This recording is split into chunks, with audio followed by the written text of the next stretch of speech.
Isa sa pinaka-memorable na experience ang hindi ko malilimutan ay noong may tumating na mata ng applicant para magpa-biometrics.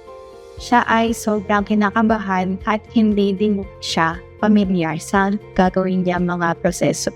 Napansin ko ang kanyang pag-aalala at pangamba lalo na nung inaanda na ang kanyang mga dokumento sa kanyang pagpapalimit. Naglaan ako ng mahabang oras at panahon para matulungan at magabayan para mapanatan ang kanyang kabaugan. Inalalayan ko siya hanggang sa makapasok sa loob ng biometric.